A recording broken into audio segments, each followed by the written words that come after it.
ICC gives sports minister the cold shoulder. Sajith turns into a joker as Fonseca gets a lifeline from New Alliance. Good cop, bad cop battle at the highest office.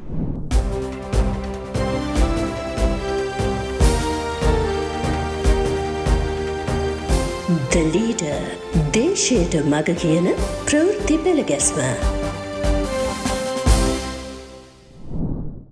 ICC gives sports minister the cold shoulder.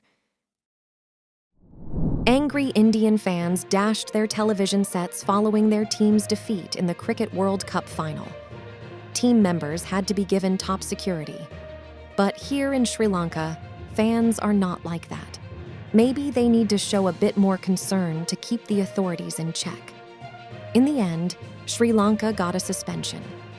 However, the International Cricket Council became lenient yesterday, announcing that Sri Lanka could play bilateral games with ICC members and tournaments organized by it.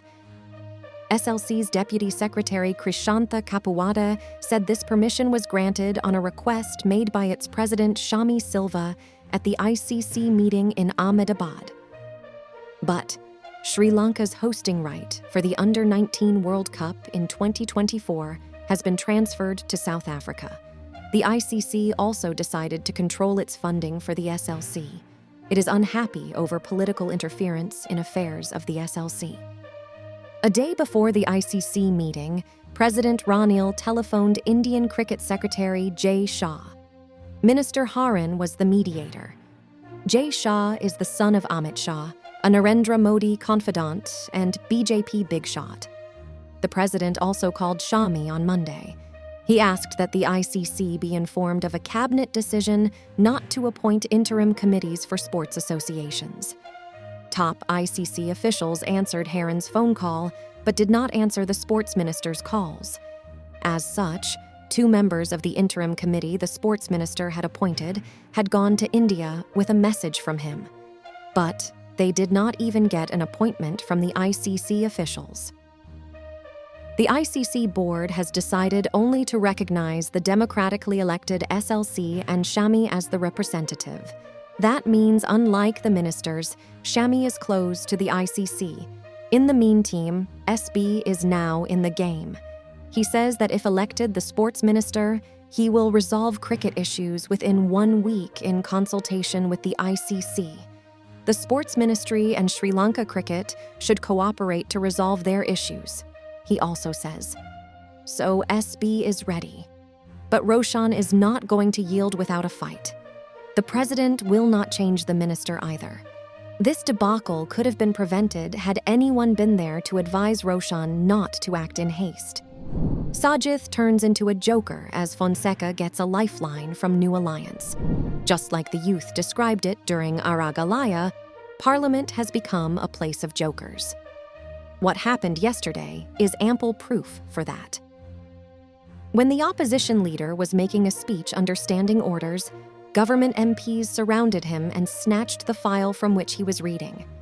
Sajith asked what action will be taken against parliamentarian Sanath Nishantha for snatching his file.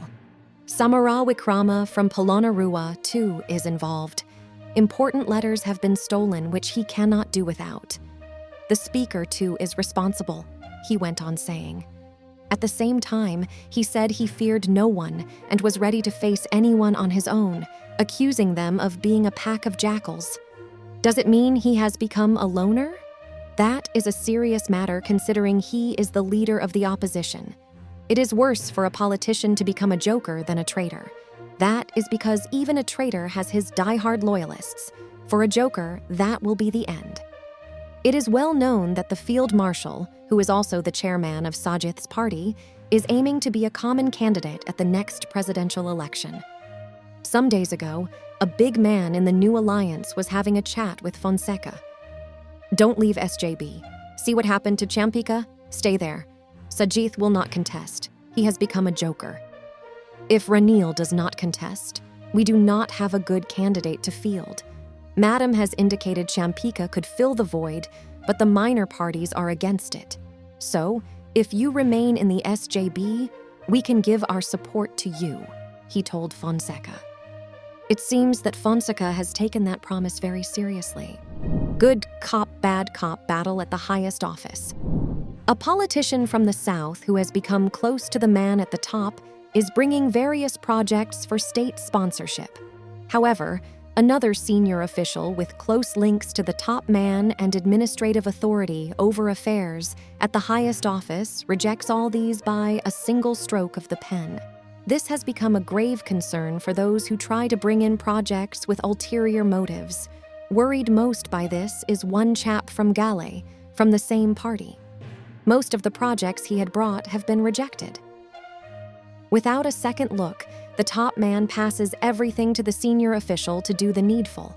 The above is a piece of gossip that was on Deshaya, published by UNP Deputy Leader Ruwan Wijawardena's Wijaya newspapers. Whatever is said in newspapers, the in-house rivalry is a bad situation. All should understand that a volcano still remains under the country, ready to erupt at the first opportunity. It is the responsibility of the top man's inner circle of close confidants to maintain peace and stability. Even we do not publish what these chaps are rumored to be engaged in, because the country needs to maintain stability, but we are watching closely. Keep that in mind for now.